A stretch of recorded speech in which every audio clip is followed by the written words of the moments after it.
ভিডিওটা করব কি করব না ভেবে করেই ফেললাম। দিনটি ছিল রোববার। ঠিক অন্যান্য দিন যেরকম হয় ঠিক সেরকমভাবেই সকালটা শুরু হয়েছিল। সকাল ভোর 5:30 নাগাদ আমি মর্নিং ওয়ার্কে বেরোই। ঠিক সেরকমই মর্নিং ওয়ার্কে বেরিয়েছিলাম। সেদিন আমাদের পাড়ায় খুঁটি পুজো ছিল, সেই জন্য হাঁটতে বেরিয়ে যখন বাড়ি ফিরছি তখন ঠিক খুঁটি পুজো যেখানে হবে সেখানে গেছিলাম। মণ্ডপটা গিয়ে দেখে এলাম।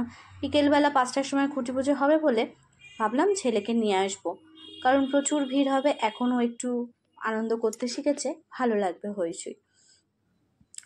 তারপর বাড়ি চলে এলাম যথারীতি। আমি যখন বাড়িতে ঢুকি তখন ওর বাবা ছেলে প্রতিদিনই ঘুমায়। আমার ব্রেকফাস্ট হয়ে যায়, রান্নাও প্রায় হয়ে যায়। ছেলের যদি স্কুল থাকে সে একটু তাড়াতাড়ি উঠতে হয় স্কুলে যে পাঠানোর জন্য, না হলে ওরা দুজনে বাবা ছেলে 9টা অবধি ঘুমায়। তার মধ্যে আমার সব কাজ হয়ে যায়।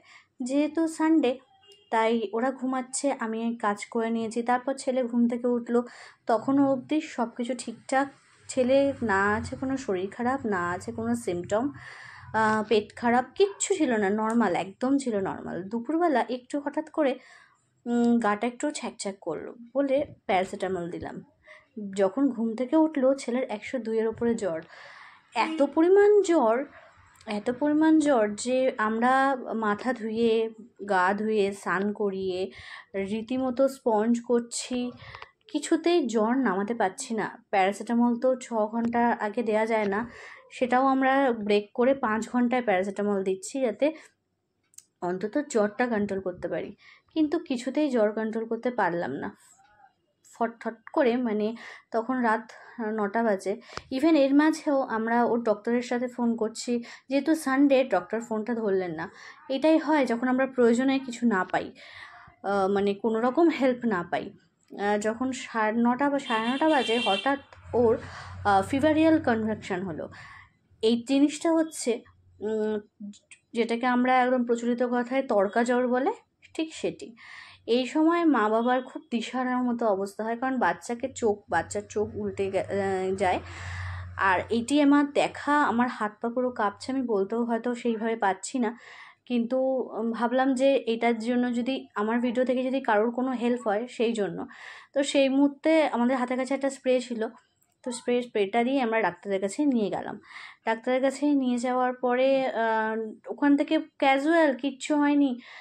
যেহেতু বাড়ির একদম সামনে ছিল আরজি কর, তাই আমি আরজি করটাকে প্রেফার করলাম। ওখানে বললো কিচ্ছু হয়নি। ওরা কী করলো, প্যারাসিটামলের ডোজটা বাড়িয়ে দিল। প্যারাসিটামলের ডোজটা বাড়িয়ে কোনো রকম ট্রিটমেন্ট করলো না ওরা, যেটা হয়েছে কেন বা কিছু, যাই হোক। তো বাড়িতে আসার পর থেকে জলের মতো ছেলে পটি শুরু করে দিল, এবং সারা রাত 9:30 থেকে 10টা 11টা অবধি আমরা হসপিটালে এমার্জেন্সিতে ছিলাম ছেলে নিয়ে। ওখান থেকে কিছু না হতেই ওখান থেকে বললো যে জ্বরের জন্য আর কোনো ট্রিটমেন্ট হয় না, আপনারা বাড়িতে নিয়ে চলে যান, নাহলে বাড়ির কাছে থাকেন তো চলে আসবেন। ভীষণই ক্যাজুয়াল, এত ক্যাজুয়াল হয়তো ডক্টর বলেই হওয়া সম্ভব, আমরা মা বাবা তো, তাই নাকি আমরা বেশি প্যানিক করে ফেলি, হতে পারে। তারপর আমরা বাড়িতে চলে এলাম। বাড়িতে সারা রাত আমি, আমার শাশুড়ি আর আমার হাজব্যান্ড, আমরা 3জনে মিলে ওকে স্পঞ্জ করে আছি। সারা রাতেও জ্বর নামাতে পারছি না ছেলে মাঝে মাঝে জেগে তাকাচ্ছে, কথা বলছে না, আর শুধু উঠে বলছে পটি করবো। পটি করে যাচ্ছে, জলের মতো পটি হচ্ছে। আর না কি বলবো, পটি দেখেও শরীর আমাদের অস্বস্তি লাগছে। এত পটি করলে বাচ্চাটা সেই পরিমাণ জল ইনটেক করছে না, জল বেরিয়ে যাওয়া তো বডি থেকে খুব খারাপ। তো আমরা ইমিডিয়েটলি ডিসিশন নিলাম যে আমরা হসপিটালে ওকে অ্যাডমিট করব।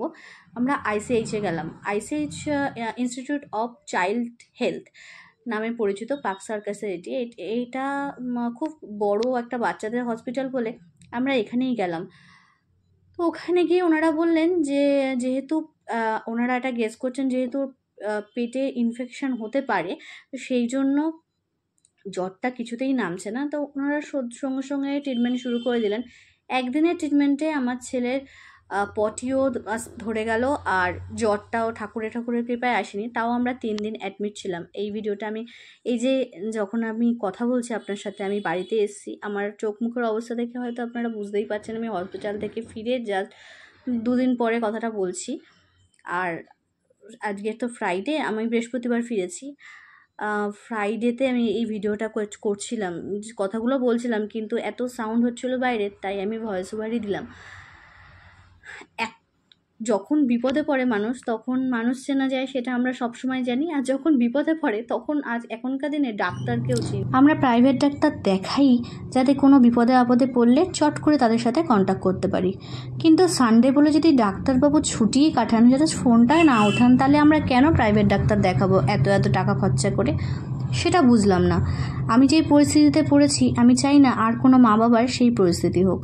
যে কোনো রকম এমার্জেন্সি হলে প্রাইভেট ডাক্তারের ওপর ভরসা করবেন না, ডিরেক্ট কোনো বড় হসপিটালে বা নার্সিংহোমে যোগাযোগ করবেন, যেখানে রেপুটেড ডাক্তার অল টাইম থাকে, যেখানে অক্সিজেন স্লাইনের ব্যবস্থা থাকবে। আজকের ভিডিওটা শেয়ার আমি সেই জন্যই করছি, নাহলে আমার ছেলেকে নিয়ে কোনো রকম ভিডিও আমি তবে এই যে রেড কালারের জামা পরে আমি যে ভিডিওতে কথা বলছি, আমি এই কথাগুলোই আপনাদের সাথে বলছিলাম, কিন্তু ডিরেক্ট ফোনে ভিডিও তো করছিলাম, যখন তখন বলছিলাম, কিন্তু জানি না কেন ভিডিও রেকর্ডিংটা হয়নি।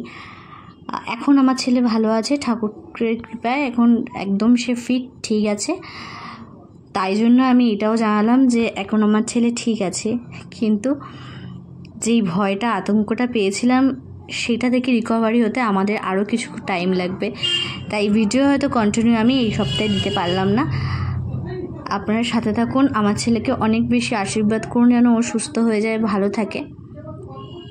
এই বলেই ভিডিওটা শেষ করছি। দেখা হবে নেক্সট কোনো ভিডিওতে। ততদিনের জন্য ভালো থাকুন, সাথে থাকুন, অনেক বেশি আশীর্বাদ করুন আমার ছেলেটা সুস্থ থাকে, ভালো থাকে। আমাকেও অনেক বেশি সাপোর্ট করুন। টাটা।